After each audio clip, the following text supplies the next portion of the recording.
Nice, I like it. Show me some moves. Show me some moves. Här har vi Axel. Dribbla.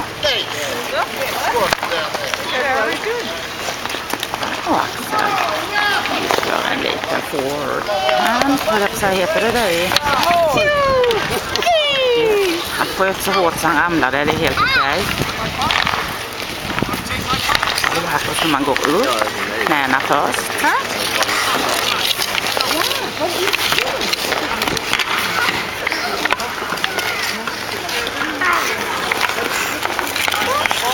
Återigen Axel, hittar du en puck någonstans? Ta den i målet där. Så går vi in i mål, där har vi en puck som ser lämplig ut. Där har vi den och det blir kollision där. Bra Axel! Kämpa på!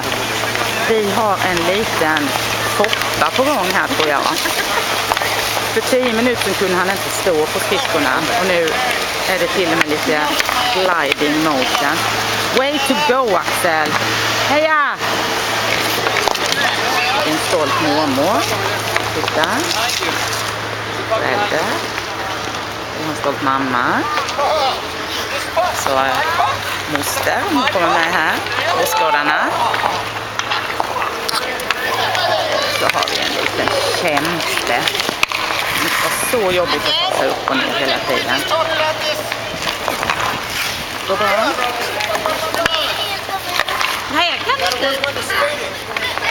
Bra gjort. Bra jobbat. Och där kommer pucken. Härligt. Båda händerna på klubban. Ja.